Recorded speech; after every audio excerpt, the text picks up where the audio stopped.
Hi, everybody, and welcome to a special New Year's Eve end of year Web of Wyrd. Yes, I'm back. Davyd Farrell here with my co-host, the wonderful one and only rocker, herbalist, author, iridologist, Pete Jackson Main. Brother, it's the end of the year.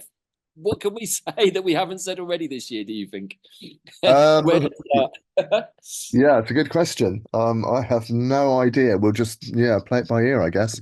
I guess that the let's keep it light, bro. Okay, let let's, we could sort of go with the annus horribilis kind of approach, but I don't know. I don't know really. I mean, I don't feel that badly about 2023. If I'm honest, there are some pretty horrendous things happening still. They're still going on. We commented on them. We know all about them, but there's a lot to celebrate as well. Right. Um, there's a lot of fun in the world still from our perspective, and I don't think we do anybody any favors by sort of pretending that isn't so just because there are also horrors going on. I think it's important to laugh. We're doing a lot of that, both privately and publicly. So yeah, more of the same. Right. So this is going to be a slightly shorter show than usual. We, as you just said, have been having a bit of fun bantering off camera as we normally do before the shows. But we were just reviewing between ourselves, like many things that have come up in our awareness, and we just wanted really to put out, first of all, a big thank you message actually to our wonderful audience, very committed. We get lots of beautiful messages, both of us, from you and in the comments, and please continue to do so. We always try to come at these things with a sense of humor. 2023, I would have said probably had been the worst year of my life up until about 4 weeks ago. And then things suddenly seemed to switch and actually have been getting progressively better. And I have to say that the return of the light immersion that we were both participating in had a huge impact on all of us. We hit the magic 100 number. So we know that we were able to send a powerful ripple, but there was some huge healings that happened during that. And I, for one, definitely am feeling like a different person. I don't necessarily think that I have the answers to the world and its problems, but certainly my world seems to have calmed down a little bit and has given me more of an opportunity to be more grounded, centered, and calm internally than I think I've been able or been allowed to feel this year, bro. So we're definitely going through some shifts. This is episode number 36 of Web of Wyrd, which I think is something remarkable in itself. I'm amazed that we've even managed to do that many shows. And something to serve our audience moving forwards is we're probably going to switch formats a little bit. Maybe this is something to kick off the show. Is the ongoing censorship? Me and you have had to dance a pretty sort of fine line, really, since doing Web of Wyrd, and I'm often amazed that we haven't got it banned as often as we have done, or more, really. But I'm hearing on the grapevine that there is about to be a purge and more heavy censorship is coming through. So just to put our audience into that space, we are looking at setting up a Rumble channel where perhaps me and the brother might be able to talk even more candidly than we've been allowed to on YouTube. But dude, yeah, so a little bit of housekeeping there. 2024, I'm kind of excited about, but from the optics, it doesn't look great from many people's perspective. So how do you sort of envisage navigating 2024, dude? Well, I think you and I have been talking about, how we take this show forward, and there's going to be, I think, what we talked about is the need for a little bit more definition, if we could call it that, conciseness Yeah. and planning, if you like. We've pretty much sort of spun off on events up to now, and I think that seems to be a pretty good theme to adopt for the coming year as well. It's fun to be chaotic, don't get me wrong, and the world is a fairly chaotic place at the moment. I think if we want to build something a little bit longer lasting, a little bit more constructive, then we have to sort of rein ourselves in a little bit. We have to give ourselves a little bit of what the Chinese would call a yang tonic. Bring it all together, bring the energy together, make it sort of super forceful. And for me, I guess that's what I'm kind of looking forward to in 2024. There's a lot I want to get done, and I'm not going to do it by just sort of, I've done my share of monging, as they say, um, with some favorite plant substances over the downtime, which has been wonderful actually. Mm. But I'm aware that we come out of that, and as every cycle comes to its climax, if you like, and then a new cycle begins. I'm very much looking forward to that, and I think that my own I would call it a New Year's resolution because that's bullshit really, but my own intention for the new year is to be a little bit more precise about what I want to get done. And I'm not going to get it all done if I don't do that. And I think, that's a kind of a nice template to be working with, I think, just to be really sit in your power with it. Yeah. Take a light-hearted view of it, certainly, and work should be play and all the rest of it. But just really looking forward to grasping the I was going to say nettle, Yeah. um, a good ally, I would think, in this Yeah. particular case. Yeah, and perhaps a little bit of yarrow too, to sort of hone down the verbal expressions. That's a good Well, start. yeah, well, thank you for that, dude. You've given me a few thoughts there to sort of roll with, and let's start with the plants. Yes, funnily enough, nettle came into my awareness just over the last few days, and I think that with the let's just say the possibility at this time of year when you're spending a lot of time with friends, families, colleagues, etc., that boundaries can perhaps start to get a little blurred, and as a consequence, that can lead to how to say outbursts or various disagreements, all of which I think is a part of the ongoing interference, shall we say, that is not necessarily natural energetically. And I'm just going to point our audience to a wonderful guy who's come into me and Bella's awareness recently, a guy called Stephen Burns, who looks at the energetics of the planet through the Schumann resonance, through solar flares, the sun's activity. And I can say that I watched his video that was about the solstice, which I highly recommend, and we'll put as a link in the notes here. And he was able to explain through science and a variety of other things, pretty much everything that I've been experiencing for the last month or so, but through a different filter, which I thought was very, very interesting. And I think that as 2024 unfolds, we're going to see a lot more sort of peaks and troughs. The peaks being sort of the human upsurge of light and energy and sovereignty, and the troughs being the opposite end of the spectrum, perhaps trying to stop that.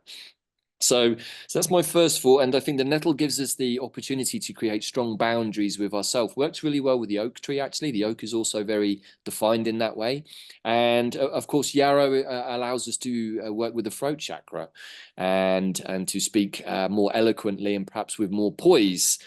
And both plants, of course, are really, really good at this time of year for all the reasons we've discussed previously, because of their ability to boost our immune system. And of course, nettles an adaptogen. So keeping everything in a place of balance, which was my next point I've written down here, which is about how to find balance in my own personal life. And I have to say, I've struggled at points this year, bro, balancing doing the recordings, the show, the YouTube channel, holding a global community with my partner, Bella, doing my own healing work in between, doing healings for people. And at various points, I have to confess, I've also resented some of it because I just didn't feel like my life was my own. But over the last month or so, I've kind of had a recalibration that has allowed me to continue doing all the things I was doing before, but in a much more balanced and harmonious fashion that actually allows me to again enjoy what I was doing. And I think that whenever you get to a point where you start to resent the things that you enjoy doing, then you have to stop and have a look at why. And I think maybe that 2023 was a part of that reflection reviewing process of like, what do I want to continue doing? Where do I want to put my energy? If I only have a certain amount of energy and time per day, how am I using it? How am I balancing my day between doing the things that I love to do and the things that I need to do? And I found that doing the gardening, for example, is something that I love doing, but haven't been able to do. And when I do spend time in the garden, the knock-on effect is that everything else I have to do has a more positive uplift of energy towards it because I've spent time in nature and I spent time doing something that I love. So those are my initial thoughts, and I think that perhaps somewhere in all of that is the sense of not feeling obligated to do anything at all, and only doing things that I want to do. So, well, how do you feel about those, bro? Those Well, comments. I can't fault that. Obviously, that is the ideal state. I'm not, I don't pretend that I'm anywhere near that in an ideal situation. I am the master of the balancing act, by which I probably mean the juggling act of having Yeah, too many balls in the air at any one time and somehow not managing to drop them, which is kind of a particular talent that I think it is. accrues to perhaps a more Gemini side of my nature.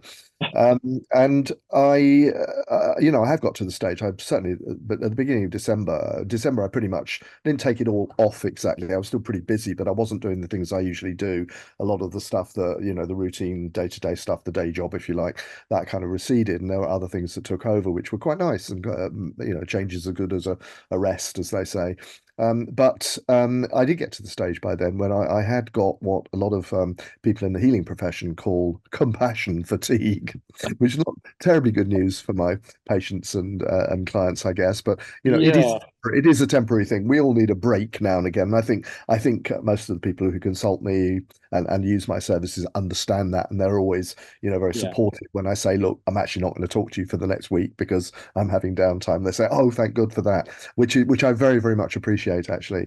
Um, and I think that you have to organize that too. You know, we get to this twice a year at least where we say, right, once is the summer when we usually go away, and we have to make sure that everybody's serviced before they go. And we're very, very good at, we've got that down to a fine art now, and sometimes a little bit of brinkmanship involved in sort of yeah. getting the emails out and getting the last orders out, so to speak. And then we do it again at Christmas. Yeah. And it's about organization. It's about what I was saying earlier, really, is like you can make your life work for you, but you Mhm. do have to have that degree of you know, you have to submit to a certain extent to some rules, some planning, some organization, and just making sure that you've got everything covered so that you can actually break loose and do what you really want to do. I've had a big thing going on over the last week or so, which I spoke about in Yeah, the video I dropped for the Return of the Light, yeah, which is really wanting to just to cut off from time, to cut loose from time. Time is a grid that is quite a hard master, not to say a slave driver. And you know, my relationship with the clock is cheeky, I would say, in the sense that I can ignore it up to a point, but then I actually have to. As an example of that, I've just done my accounts because I have a limited company, and the deadline for the return is this, you know, midnight tonight, basically, and payment of the corporation tax due on my meager profit will be tomorrow night. And you know, this came in from my accountant like 2 minutes ago. And you know, lovely. it's like I'm Thanks. not really, you know, and it was not his fault. You know, I was quite late sending them the figures as Well, well. But it's all that side of things which I find exasperating, I have to say. I'm sure many people do. But you know, it's so much easier if you do get it organized. That's what I'm saying. And the feeling of, oh, thank yeah, God, you know, I've got what I need, I've done what I need to do, I can now relax. And that was very much the case over December, which I was you know, I was very pleased to be able actually just not really to think about the clock, just to go by the degree of light or dark out there. It's been very dark actually here in mm, the UK, partly because we've had you know, almost constant cloud cover and low cloud base and a lot of water to contend with. And you know, it's been perfect in a way because that's exactly the sort of weather you just want to sort of, you know, hunker down and curl up on the sofa. And as we discussed earlier, watch a few films, maybe watch a few movies. right. So we're gonna have a little humorous look at that in a second. But I just want to respond to a couple of the things you said, and I'm glad you brought up your video that you dropped into the container for the Return of the Light at the end, because I think it's really important. And of course, anyone who's participated in any of our immersions over the last 18 months will know that through Bella's deep understanding of the Mayan cosmology and Mayan time, we've been working with wave spells, which is a different type of time from the 1260 Gregorian, I guess Sumerian numerology that we used to a more Mayan 1320 sort of time space. And what that's done for me over the last 6 months, bro, is sort of stop the clock watching by and large, unless of course I'm looking to see what time the football's kicking off, which is a different story. But Cool. from day to day, you know, I've kind of got more into a dandelion style of time, which is what is today about? What is the glyph of today? What is the Mm. resonant energy of the day? And trying to sort of feel my flow of life through that. But unfortunately, that's fine for me, but nobody else around me apart from Bella is doing that. So you know, the banks are not opening and shutting according to those time frames, you know. So this is where I was super intrigued by what you said, because you know, I'm totally with you. There's a bit of me that would love to let go of the clock completely and sort of, you know, if anyone has ever read the book, I think it's The Alchemist by Paulo Coelho, there's a bit where Yeah. they're Yeah. arranging to meet at a gate to the city or something, and it's just a very loose sort of time that says, oh, well, when the sun goes down, I'll see you by the cafe, but the sun takes 3 hours to go down or something.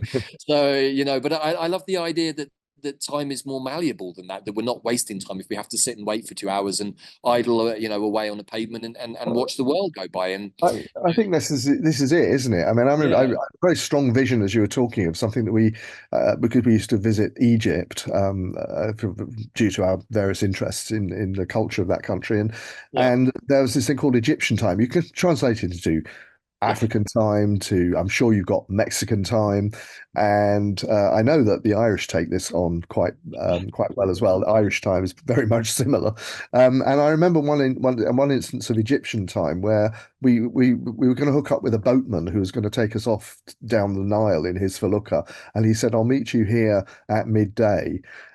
So we sort of went duly, nothing happened. He didn't turn up. And then he turned up 2 days later and we said, "Where have you been?" He said, "Well, I told you I'd meet you here at midday. I just didn't say which day." And it was, and Yeah. in the meantime, rather than getting stressed out about it, we had quite a nice time wandering up and down the Corniche and looking at the souk and kind of chilling. And I think that's, it is annoying if you're on the treadmill, if you're tied to the whipping post. It is annoying when people don't turn up when they're supposed to. But I've sort of these days, I've sort of managed to cut loose from a bit of that as well, in the sense that there's absolutely no point in sort of putting yourself into a bad mood over anything, really. And there's always something to do, even if it's just to mong or chill. Right, So I'm completely with you on this one, bro. And your Egyptian experience reminds me of something that I encountered during my long years visiting and living in India, which was the Indian 5 minutes. Like you ask a local, how long will it be to get your food? 5 minutes. How long will it be to fix the car? 5 minutes. How long is it to this place? 5 minutes. And of course, it never is 5 minutes. It can be anything, usually between half an hour and like 3 or 4 hours if you're lucky. But like like in Egypt, it can also be the following day. yeah, Uh, and you're literally forced in these countries, and it's the same somewhat here in Mexico, though a little bit less, to accept. And I think that's been a big mantra for me over the last month is acceptance of my mission codes here on the planet, acceptance of my situation right now. And I have to confess, there's been points of this year where I felt a little bit put upon and embattled, energetically speaking. And I think a lot of that was down to some of the work we did with Rainbow Bridge, that certain energies on the planet didn't like very much. mm, And I had to sort of come to the end of this year and accept that those things happened, and rather to constantly be in the place of victimhood and saying, "Oh well, this didn't go right and that didn't happen," and da da da da da.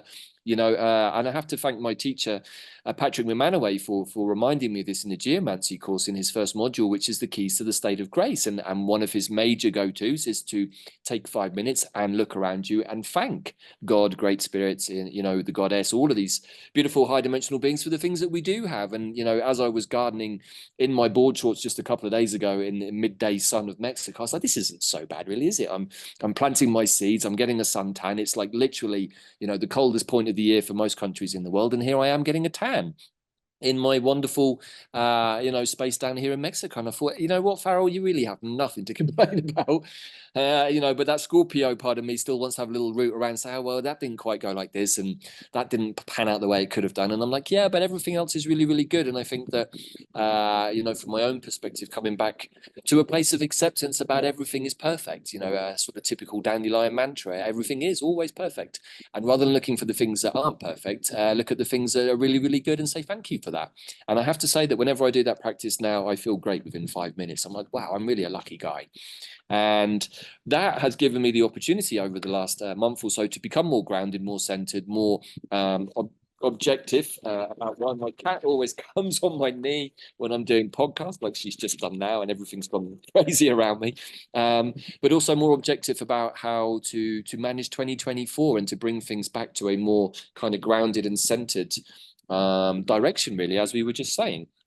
And I mm. think that finding that balance, whether it's the masculine and feminine, the lunar, the solar, the internal, the external, the yin, the yang, all of these things, I think it is really, really, really important for each and every one of us in 2024 to maintain and hold our boundaries and our personal space in what I think could be quite a messy, chaotic experience for the collective.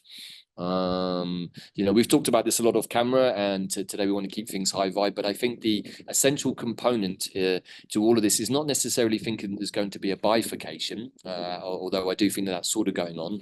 But as you alluded to understand that there are potentially multiple timelines, all of which we can have access and choose to participate in or not. So how do you see that unfolding, bro, in 2024? And then we'll get into the more lighthearted piece about the videos. Yeah, it's a good question. I mean, I think I've got nothing particularly new to say about it because I think we've sort of vaguely covered it before, but I think it comes Yeah. down to the issue of personal responsibility. And Yeah. we have a responsibility, you know, it's like we were saying in the chat earlier, that you know, this idea of looking for the answer outside of ourselves, looking for the next savior or something like that, is not really going to serve us very well because they all turn out to have, at the very least, feet of clay and some pretty dodgy associations when it comes down to it. Yeah. And they're all kind of human. And if we go to the higher, Possibly. We don't know about that bit, bro. They might yeah, not be. well, there's some doubt about some of them. I agree, but you know, this is a time when I think we need to take very seriously the responsibility to be our own light. This is what I got out of Yes. Return of the Light, was Yeah. that the light that I want to see, I have to demonstrate that. I have to keep that flame alive in myself, and that is the responsibility that I have, and that in a way is also a protective mantra, if you like, as well. You know, it's a protective practice because if you are that light, you are also, you know, what I was going to say, immune from a lot of the shadowy side of things that might sort of creep up on you from time to time. I'm not suggesting, by the way, that you can ever get away from the shadow completely, but I think that you can certainly um, develop ways of dealing with that material when it comes up. You know, I've just finished writing a book about very similar issues to that, actually, and how do you, you know, how do you make sure that when the next trigger arrives, you don't just completely lose the plot. So for me, what I was saying earlier about, you know, not losing the plot, but just being a little bit measured, taking those 5 breaths maybe, and you know, and not losing your shit at every opportunity, is something which I think, you know, I've sort of hopefully got a bit better at with age, but you know, sometimes it still takes hold anyway. But I think that if you're approaching a year, and as you rightly say, there's a lot of things unresolved in the world, a lot of horror going on, and many surprises I'm sure in store. That the answer to that has got to be is part of what you said about boundaries, you know, Yeah. keeping your boundaries, the nettle uh, immersion, if you like, but also that the sort of feeling of invulnerability that I think you get when that light's shining, when it's the heart energy, I think, It more than is. anything, actually, when that's activated and you're aware of that, and if you can sit in that, then I think a lot of things become easier. And then there's always magic. Actually, Yeah. you know, I'm coming back to this more and more again. You know, if things are not going the way you want them to, there's nobody responsible for that apart from you.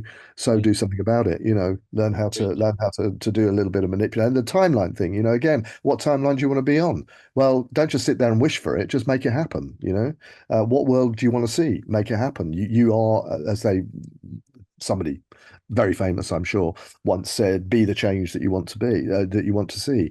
And that for me, I guess, is as good a mantra as any for going I think that forward. was our old buddy John Perkins. He had a Yeah, movement called Be the Change, right? That he talked about at yeah. Plant Consciousness many years ago. But you know what? Booyaka, bro. Everything you just said there, I've written down because it's all super important. And yeah, you know, it had some really beautiful feedback actually on that sort of aspect of the light, working with the plant mullein, and quite a few people from the group said that they felt that their central channel became much more strong and a conduit for the light, and because they stepped up within, you know, intention and awareness to be that container, the plant was able to respond. And you know, me and you have talked endlessly about how incredibly intelligent these plant beings are, and how responsive they are to intention, but also to what we need. And I thought that was super interesting. But you know, the something else that was really interesting about the Return of the Light was the wave spell that we were working with was the Skywalker, and a lot of the motif of that particular glyph or that energy is about bringing heaven down to earth.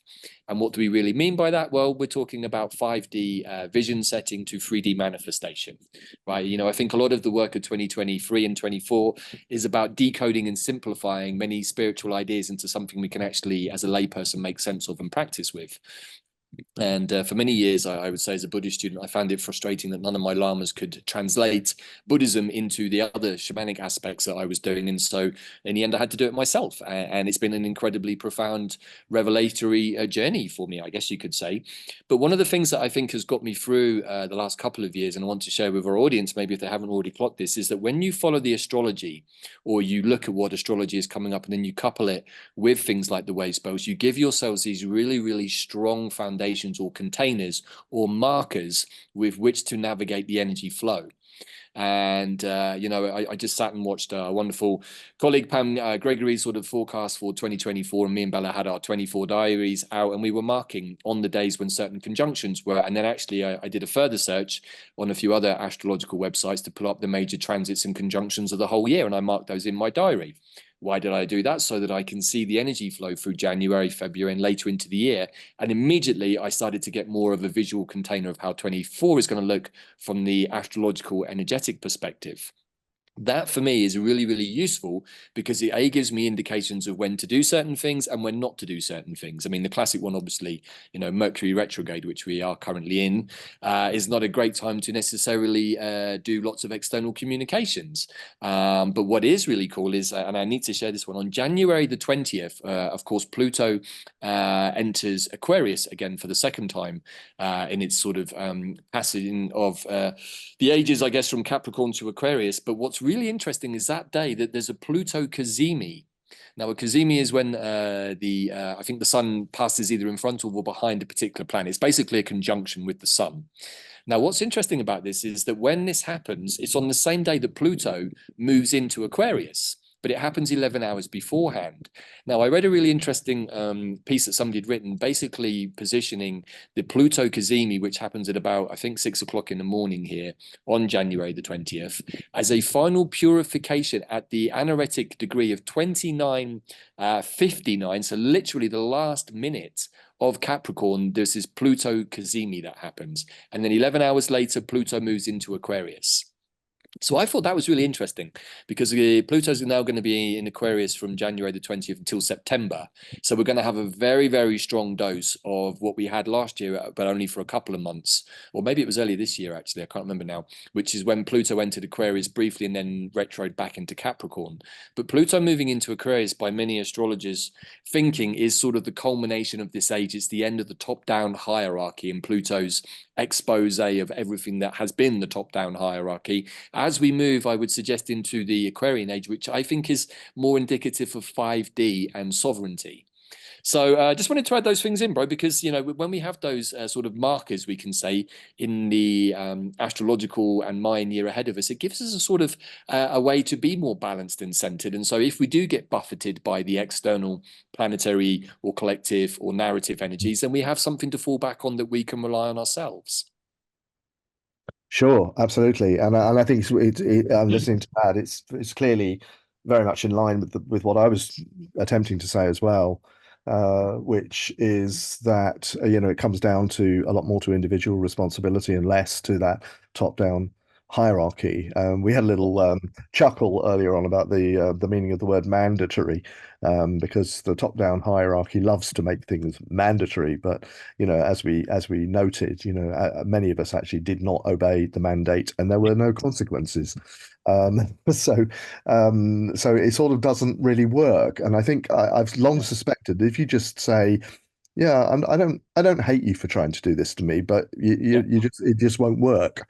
You know, you're not going to succeed. That actually they'll probably leave you alone because they don't really know what to do with you. You don't fit into their system in any way. And I think that's sort of another thing that's kind of you know, an interesting one, I think. And it was very much a theme that emerged during the pandemic. To what extent do you really need to obey these so-called mandates? To what extent do you really need to obey that authority? And I think it's you know, what's emerging, I think, is that we're a lot freer than we think we are, to live our own lives and to activate our own lives and create our own timelines. It's not even a matter of sort of jumping onto a timeline that already exists. Why not create a new one?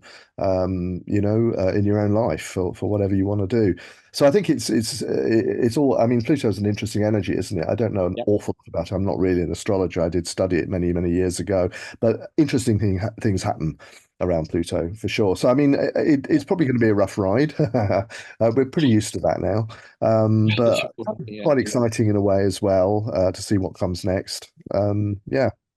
Well, look, and on that note, I just want to sort of add the comment as well that, being in Britain during 2020, we had lots of supposed mandates, including one that was, we were told was mandatory to wear a mask, except if you were exempt.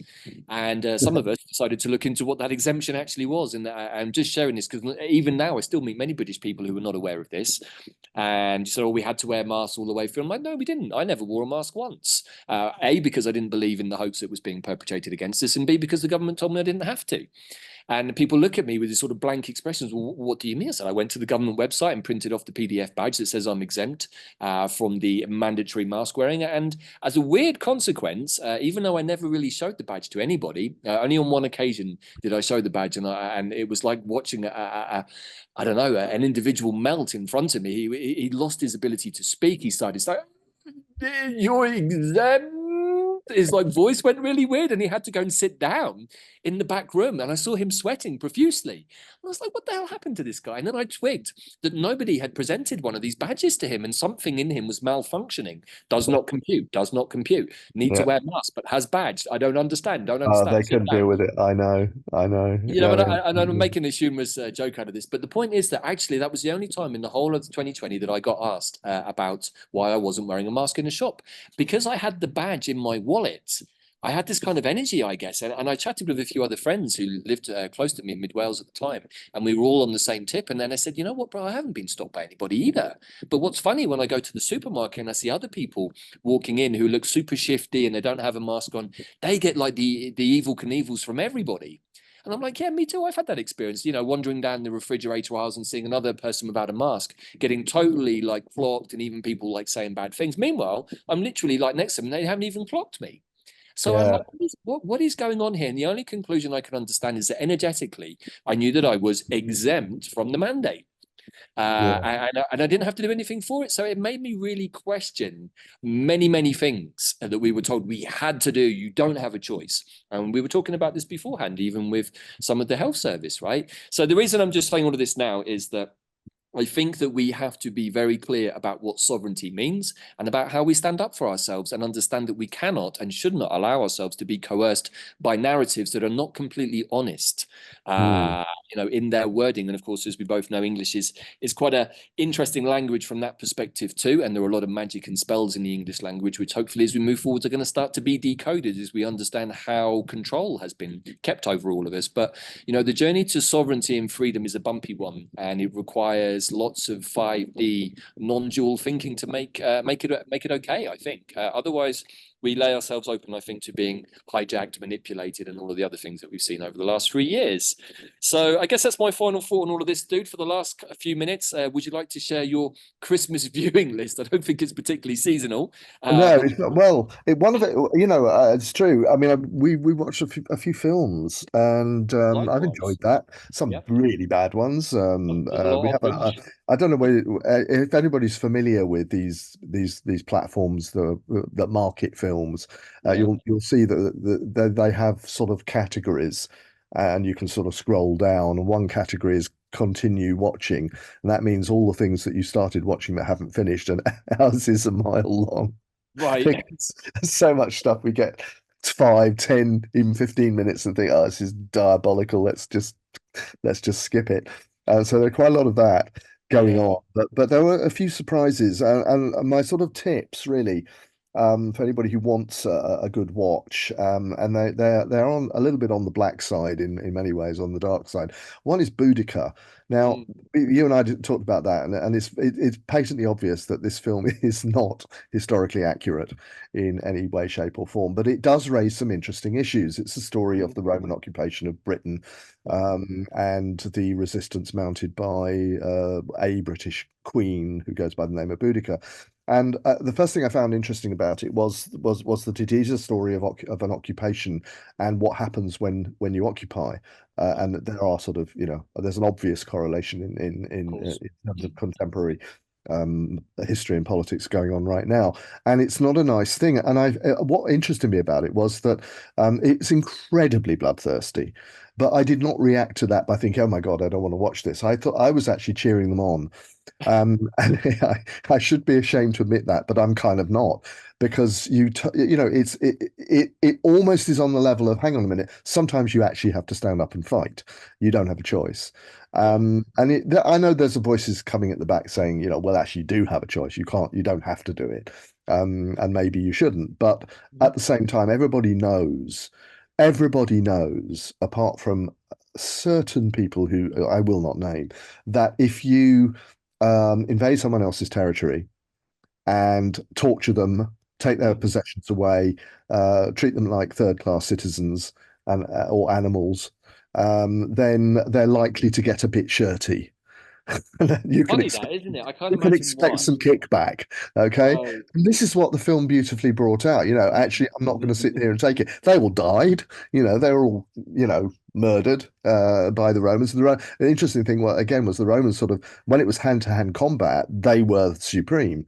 When the Romans came back, they brought all these war machines with them, and they just had nothing against them. So again, it's this kind of bullying tactic. I have got more money than you. I'm backed by an empire. I'm going to build these machines. They are going to, they're going to crush you. Yeah. I'm doing that because I can. And war went wrong in a way when it ceased to be about hand-to-hand combat and became about machines, because it put people at one remove from what they were actually trying to achieve, which was to get through the thick skulls of the people who were oppressing them that actually this is not a good thing to do. But if Mhm. the people who are oppressing you come up with that kind of technology, and they win the day just by sheer force and the sheer sort of collaborative evil that's put them there in the first place, then you don't have much to mount against it, apart from some idea of justice. And so I thought it was an interesting film from that point of view. If anybody's seen it, you might agree or disagree. I don't know. But the second film I want to mention, which I'm not going to spoil this actually, because I know you're going to watch it tonight.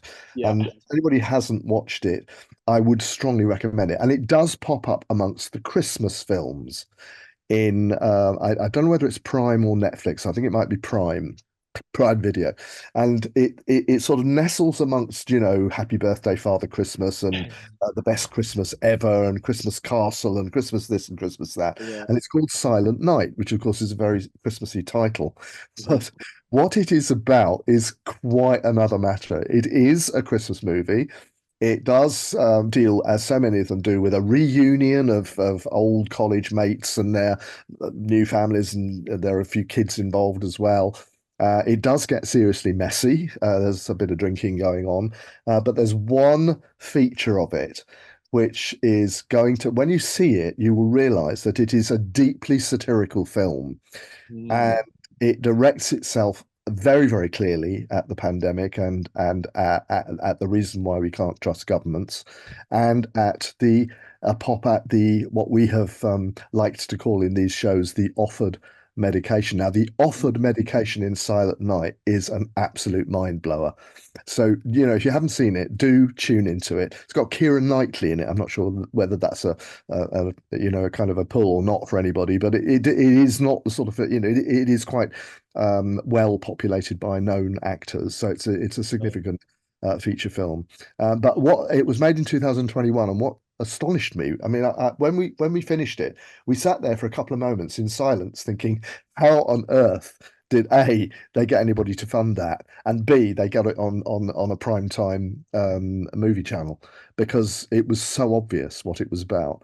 It was so obvious, and there's a really, really cool, if rather chilling, twist at the end of it as well. Anyway, that's my So tip. I'm glad that you're on hand to sort of Barry Norman style to give us the film reviews here, bro, and that you chose such happy films to slot in at the end of this year. But I've also talked about some of the things I've been watching recently, and I was talking about the remake of the the German U-boat series Das Boot, and perhaps people think, what's with these two? I thought they were spiritual, and it seems they're watching horror and war movies. But the truth is, I find it increasingly hidden in some of these movies is a lot of truth about many things. And the reason I like the submarine stories is all about the gold smuggling by the SS out of Portugal to South America at the end of the Second World War.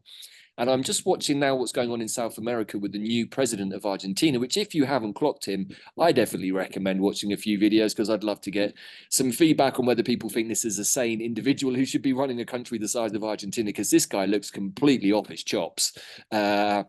I don't know what kind of medication he's on, but he looks like he could be very, very dangerous, particularly for Argentina in the near future.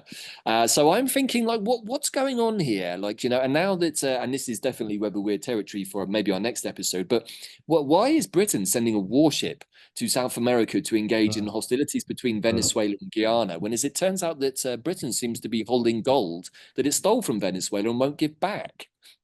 And, is there a big connection here to the end of the Second World War, stolen gold, South America, displaced German scientists, the ongoing, what's the word I'm looking for, continuation of the Third Reich, which apparently is a government in exile, never formally disbanded, but the Nazi regime is technically a still existing government in exile, apparently, I think, in Antarctica. So these are all very Web of Weird, of course, but these are the kinds of things that seem to appear randomly, as you sort of have indicated, in a lot of mainstream TV. And it's made me wonder how many people making these series have either had multidimensional experiences, or have seen the light, or are very cleverly weaving in plain sight, as these guys often do, what they're really up to. So yeah, if anyone has any any thoughts about anything that we've just shared there with our ongoing TV selections, please do feel free to laugh at us, poke fun at us, criticize us, or anything else. We fully expect it by this point. And as we move into 2024, bro, I hope that we can continue to do what we do with Web of Weird, because I know we both have a lot of fun with it, and with the plant talks that we do. And as we said at the beginning, a huge thanks to all of you that support us in this. But we are going to try and revamp things a little bit, bring it into the more modern space. We might even show our faces, on Web of Weird, which would be a first. Ooh. I don't know. That will mean that we have to comb our hair and put Yeah, on all that stuff. Yeah. which is one of the benefits. I mean, for me, it's Sunday morning, right? Whenever we generally do this show, and like this morning, I hadn't long got up because it was really cold, and so I don't think being on camera would have been to anyone's benefit this morning for me. But yeah, I just want to say a huge thanks to everybody, and of course a huge thanks to you, bro, and everything that we've done, and we have got some plans for sort of taking quantum plant medicine into a different space in 24 as part of our ongoing commitment, I guess, to our own sort of service codes that we both have here on the planet, right? And that's something that I think we'll be talking more about. How do we navigate 2024 with all of the big energies, the solar flares? People are talking about a lot of geomagnetic instability. And I think that we, if we're sensible, should be prepared. A lot of people talking about making sure you have a month and a half of food in the cupboard. And most of all, I think just sort of being a little bit more 5D about everything, and just like we try to do with this show, look at everything and say, well, I kind of believe this like this, but there's another bit of me that wants to be sort of like, well, I'm not sure. And I think that that's a really good place to be in, a place of discernment, a place of non-judgment. And as you said, as long as we haven't suffered too much with the compassion fatigue from the last couple of years, which I can definitely identify with. But, the antidote to that, bro, is to take a little bit of time off. As you said, my antidote has been gardening, to get back into nature, and honestly, to get away from the laptop more consistently. It has really had a huge benefit. And having to balance time to do these shows with you and other people, and managing the QPH community, but not being so that I end up doing 10 hours a day on the computer, which is sort of what I have done in the past, or had to do, and going, I don't want the computer to rule my life, but I do have my responsibilities and commitments, including doing, of course, Web of Weird. So final thoughts, bro, for this New Year's Eve at the end of perhaps not the Annus Horribilis that I would have described a month ago, but I definitely would suggest 23 was a challenge for most of us. Do you have a final message for our audience? I can't really elaborate that much more on things that I have already said.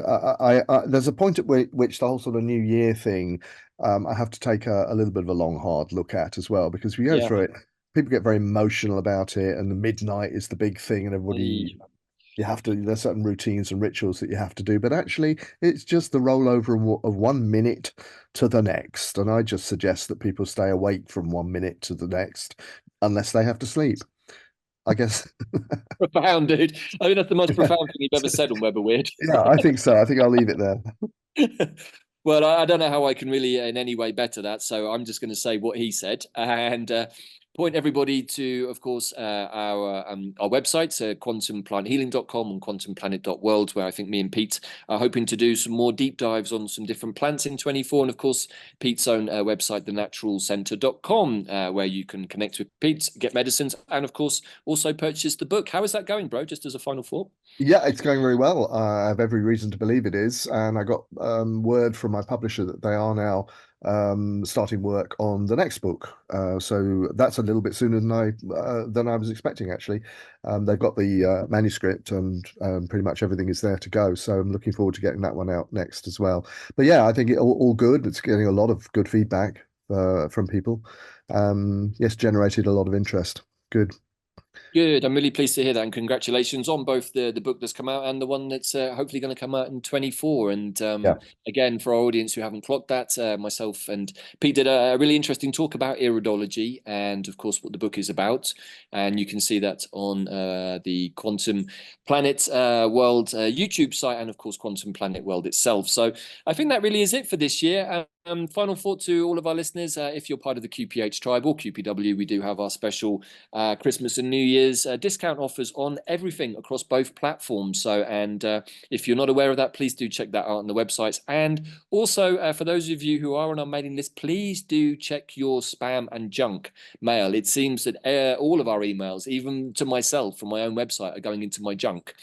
We have no idea why, but it's been part of an ongoing series of issues in general with most things on the internet that we've experienced this year. So just reminding everyone, if you're wondering why you've not heard from us for a while, please do check your junk mail. And if you haven't heard about those offers, you'll see an email probably today or tomorrow about that. So we look forward to connecting with you all again in 2024, which is literally tomorrow.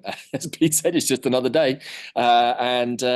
You know, navigating what I think is going to be a very transformational 2024. And I think the key to all of it is to keep staying high vibe, keep being in a place of humbleness and gratitude for all of the amazing things that you do have in your life, including friends, family, and of course, Web of Weird. So thank you, everybody, for listening. Thank you for your support during 2023 and, of course, prior to that too. And we look forward to connecting with you all again in 2024. And as always, we love your emails and comments and look forward to any feedback. And please do always feel free to point myself and the brother to anything you would like us to take a bit of a look or a deep dive into, because we're always intrigued by the weird and wacky world that we live in. Right, bro? Absolutely. Yeah. Thanks to everybody who supported us this year. We look forward to hooking up with you next year, and a happy and prosperous and peaceful new year to you all. We can only hope. Aho. And that's it, folks, for 2023. We will see you on the other side, and we'll see what it holds for all of us. And like Pete said, have yourself a great evening, whatever you're up to. And most of all, just stay in the place of high vibration and gratitude, I guess. And, you know, try to spend time with those people that really matter to you. So have fun, everybody. And we'll see you all again next year. Bye for now.